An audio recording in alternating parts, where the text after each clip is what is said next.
Welcome to Encounters with the Risen Lord.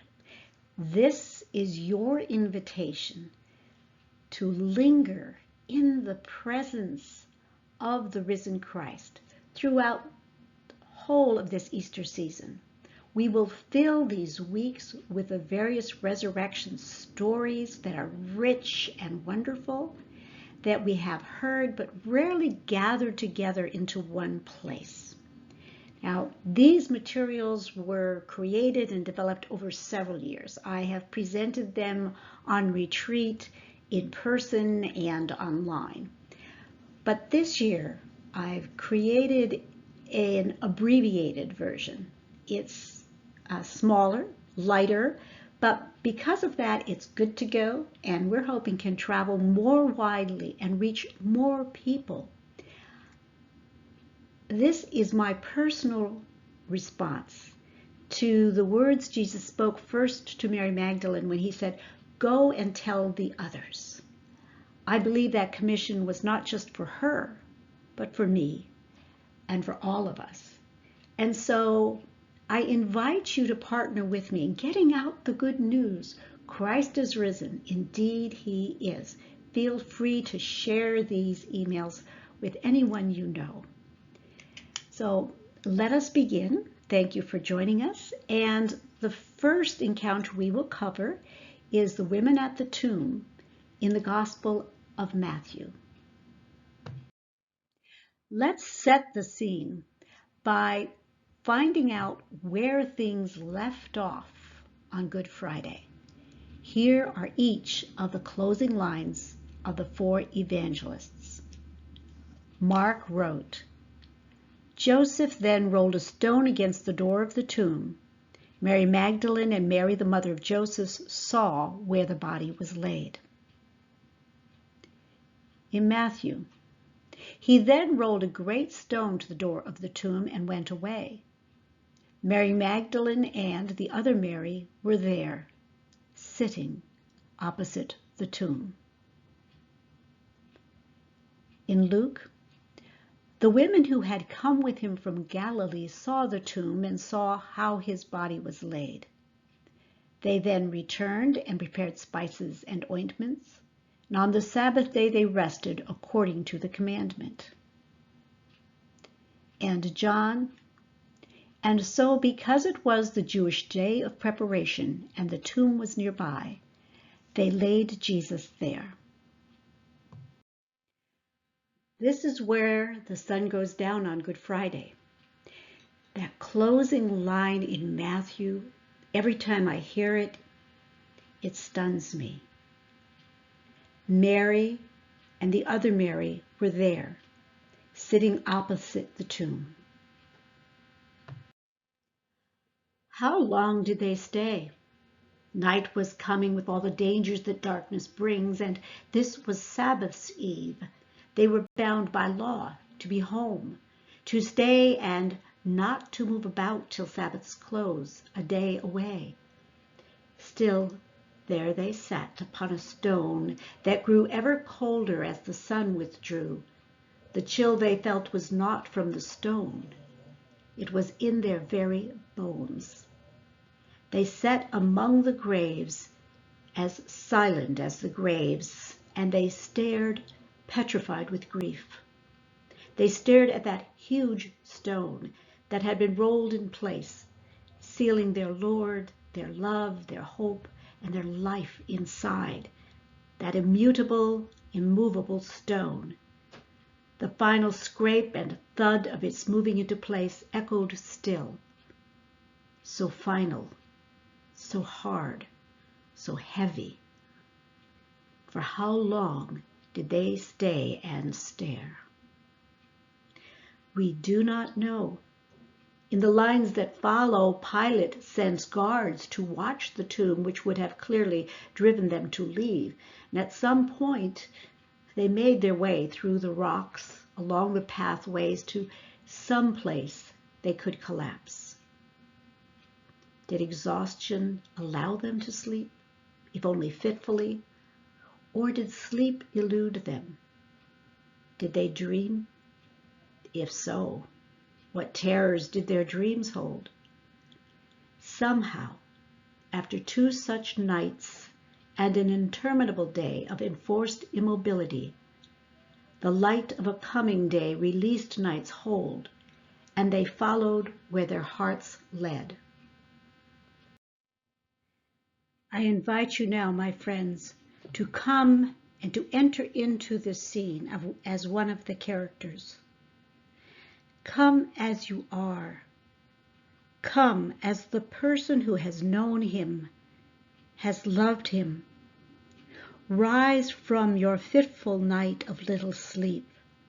The Sabbath is over. The long Sabbath of waiting, of restless reliving. It is over. Come, before the sun is fully up, its brightness would be too cruel. Come, there is no more rest to be had upon your bed. Wash your face, fasten your sandals, and come. It is a work day, the first day of a new week, the first day of a life without him. Still, there is only one place to be this day, the place where they laid him. Come, because you cannot not come. A reading according to the Gospel of Matthew. After the Sabbath, as the first day of the week was dawning, Mary Magdalene came with the other Mary to inspect the tomb. Suddenly there was a mighty earthquake as the angel of the Lord descended from heaven. He came to the stone, rolled it back, and sat on it. In appearance he resembled a flash of lightning, while his garments were as dazzling as snow.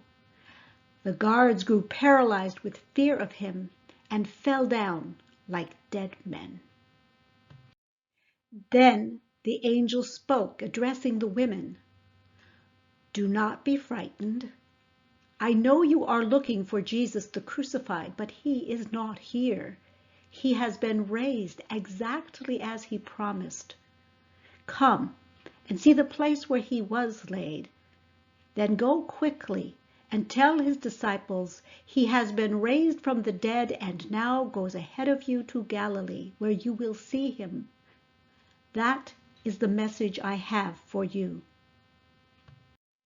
They hurried away from the tomb, half overjoyed, half fearful, and ran to carry the good news to his disciples. Suddenly, without warning, Jesus stood before them and said, Peace. The women came up and embraced his feet and did him homage. At this Jesus said to them, Do not be afraid. Go and carry the news to my brothers that they are to go to Galilee, where they will see me. Now, while they were on their way, some of the men from the guard came into the city and reported to the chief priests all that had happened. And when they had assembled with the elders and consulted together, they gave a large sum of money to the soldiers and said, You are to say, his disciples came at night and stole him while we were asleep. And if this comes to the governor's ears, we will appease him and keep you out of trouble. And they took the money and did as they had been instructed. And this story was widely spread among the Jews and is to this day. I invite you to consider, how familiar is this particular version of the resurrection? There are details here that we recollect, but that we don't often picture on the scene. There is an earthquake. There's an angel who appears, descends, and rolls away the stone. There are the guards who fall like dead men. And then there's this additional scene where the women meet Jesus on the road and rush forward to embrace his feet. There's a reason it may not be the first story of the resurrection that you think of. It is not often proclaimed on an Easter Sunday. In the Roman or Catholic lectionary, it is only read during the A cycle, but at the vigil, not on Sunday morning. And in the Revised Common Lectionary used by most other churches, again, it's the A cycle on a Sunday morning Easter, but only as an alternative to the usual John resurrection.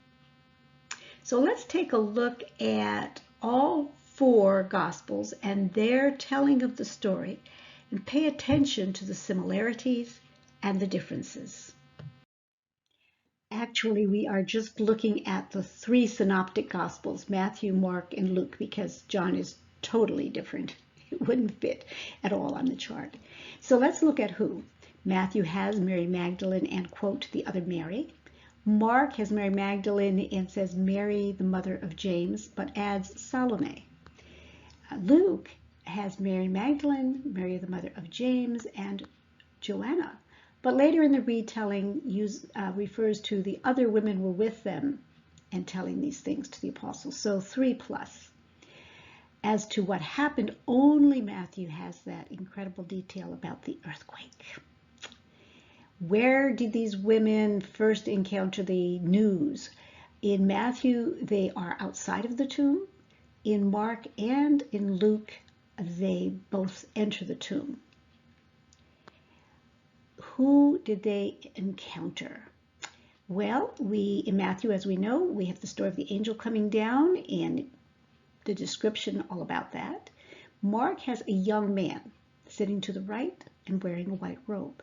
Luke has two men who suddenly stood near them, and these men are wearing gleaming clothing. Their initial reaction, the emotion of the scene, we assume they must be afraid, or maybe that's just how angels are. But the first thing the angel says is, do not be afraid. Mark says they are amazed, and Luke says they were terrified. So what is the message given them? What are they told? And what do they do? The message in Matthew and in Mark are basically the same, that he has been raised and he goes ahead of you to Galilee. Tell the apostles to meet him there. Luke gets a little bit hypothetical. Why are you seeking the living among the dead? And then teaches them a little bit. Remember, he told you all this, and so on. So what do? Well, in Matthew, they are fearful but are overjoyed, and they do exactly what they're told. They run away to go tell the good news in a great hurry. Mark, they go out, they flee, and for trembling and astonishment has overcome them, and they say nothing to anyone because they're afraid. In Luke, they take these words to heart, and they go to report everything that they have heard to the disciples.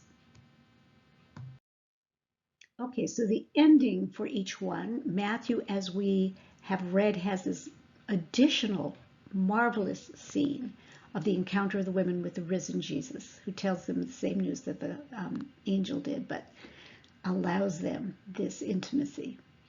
Mark does have an addendum, even though the gospel actually ends there, where he goes on to say that Mary Magdalene was the first one to see the risen Christ and how she faithfully told the apostles, but they didn't believe her.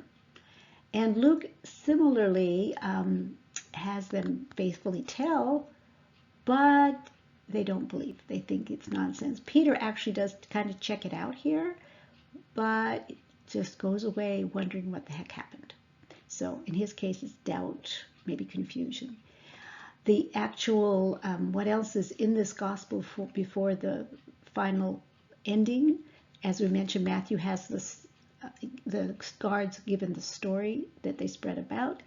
And then both Matthew and Mark have the 11 go to Galilee, and Jesus appears to them there, commissions them, and then ascends.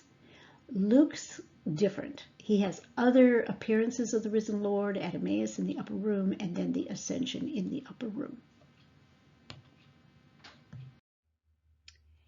Interesting, is it not, when we see all four Gospels laid alongside one another, and we can notice the consistencies and the inconsistencies. And I think even more instructive and interesting is how that jives with our impressions that we carry around inside of us of what happened. We are advised by the words that we have heard, the words that we may have seen, the versions we choose to read or someone chooses to tell. We are further instructed by the images which we have seen.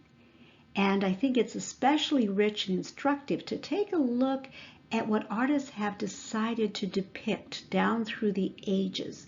They too had four gospel versions in front of them and made choices about what to include, what not to include.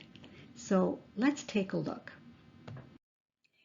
Here we have a very early depiction of the resurrection. It is done by Duccio de Buonosegna in the 14th century. He's from Siena. He's following a fairly Byzantine style, but he's considered one of the founders of Western art because of the way that he softens the figures with warmth and emotion. And he is going to, of the various ones we look at, maybe be the most consistent with Matthew. We do have the angel sitting on the tomb, and the encounter happens outside of the tomb. But we have three women instead of two.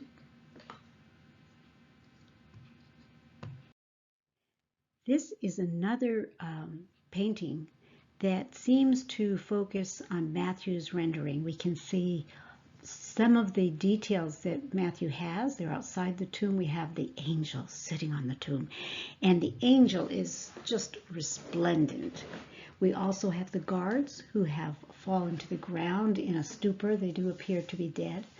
The women are three, though, again, not two.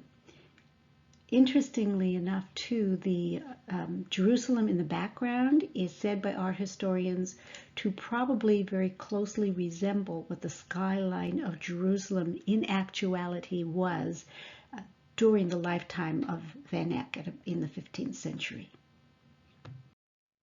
And this one by Fra Angelico at about the same time is kind of a blending of Matthew and Mark.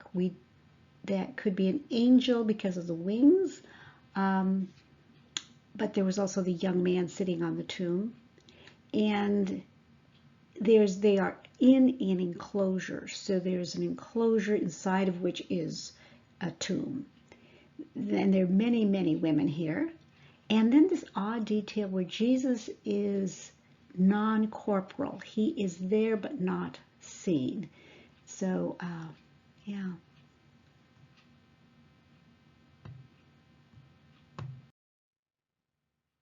This one is quite a bit later by Annibale Carracci, about 1600, also inspired by Matthew. These are the ones I was looking for this presentation. They are on the outside. The angel is indeed seated, and again, three figures instead of two. One of the interesting things, and I don't know how well you can see it, but way down in the lower left-hand corner, we have figures who appear to be fleeing. Perhaps those are meant to be the guards. I cannot say for sure. And here we move to the Lucan version, where we have two men who appeared in gleaming clothing and a multitude of women.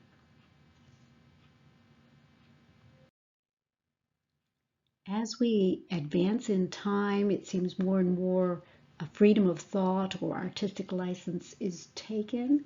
This actually happens to be one of I love Maurice Denis. This is 1894, so much more recent. He was a French painter and decorative artist and writer, and he's an important figure in that transitional period between Impressionism and modern art. Now, interestingly enough, there is not even a tomb to be seen.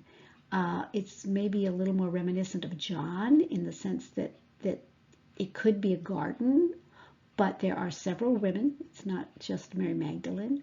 It's a little bit like Luke. We have two men standing near them in gleaming clothing.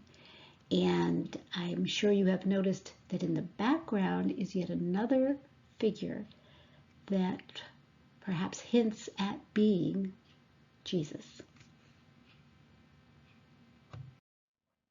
In creating these materials, I looked at an abundance of resurrection art. For today, I selected ones that contained elements specific to Matthew's gospel. Even so, every one of them at least added one woman to the telling beyond what Matthew recorded. This speaks, I believe, to the tendency in art and in life to conflate the various versions into one that is remembered. And when that happens, we drop or lose some of the details. It also adds to the confusion in our minds as to how many women were there. Who were these women? In fact, and this is one of the adventures of Sisters in Scripture, when we focus on pulling these women out of the shadows and look at them, we can find out, for example, that 8 of them actually can be named of the women who followed Jesus. Further, we can discover that these were mothers. Some of them were mothers of the disciples. These were sisters to one another. These were wives and single women. When we use them as an entree point into the story, we can arrive at new understanding and a fresh take on things. And this detail that is only in Matthew's gospel, the story of their hastening to tell the news, being graced with the appearance of Jesus, and being allowed to come forward and embrace his feet, is a detail worth our attention. For this discussion, I've chosen a detail from Sandro Botticelli's Lamentation of Christ, about 1492. And I could not find a resurrection scene from Matthew where the women are embracing Christ's feet. However, at the foot of the cross, when Jesus is taken down, we have this particular detail. That's Mary of Bethany, and she is reverencing the feet of Christ. Here is the larger painting of which it is a part, and we will look later in our series at to the right. That's Mary Magdalene, who is there at the head, the face of Jesus. That is his mother Mary in the center, overcome with grief, and then Mary of Bethany at the left at the feet. And I can give you a couple little cues here. Looking at art, one of the shorthands is that Mary Magdalene will almost always be wearing red, and Mary of Bethany will almost always be wearing green, because art copies art, and after a while, just like Mary, the mother of Jesus, is usually wearing blue, although not in this case. So that's a little shorthand for telling your Marys apart, although you can't take that to the bank. I do find it interesting that each of them is placed where they are. In this detail of Mary of Bethany at the feet of Jesus, it is evocative, a remembering of what happened only days earlier when she anointed the feet of Jesus and dried the nard and ointment off with her hair. So in looking at this, in some ways, we are also recollecting what happened at the dinner that they gave for Christ. But I have chosen this very intimate portrayal as a reminder of the women who followed Jesus, and Luke says in 8:3, provided for him out of their means. By this we can assume, the necessary care of buying food, serving food, as well as cleaning and mending clothing, and so on.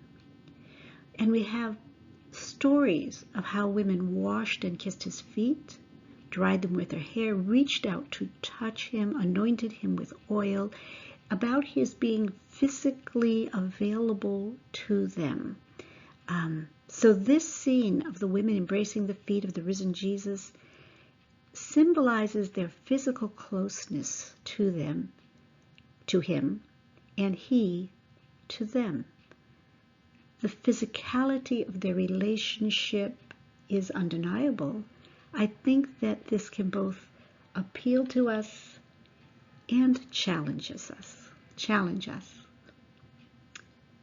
I'd like you to think for a moment about your take on that. As we consider this particular encounter with the risen Lord, the gospel of the resurrection according to Matthew, we began with the Good Friday ending and that stunning line wherein Mary Magdalene and the other Mary were there, sitting opposite the tomb, for we know not how long. And this encounter ends with this beautiful scene where these women are graced with the appearance of the risen Lord, and in their joy come forward to embrace his feet. He does not restrain them from that embrace. It is the most gracious of things. We know the longing that we have to be with, in a very physical way, someone we have lost. They feel it, they act it, and Jesus receives their love, their affection. It will stand in pretty marked contrast to our next resurrection scene. But I think it invites us to consider the relationship that Jesus had with women. I think it invites us to consider what the physicality of a resurrected body actually means. All of these things are the kind of issues that we will be discussing more in the weeks ahead. Thank you for joining me. Again, if you found this helpful, please share it. And blessings on the rest of the Easter season.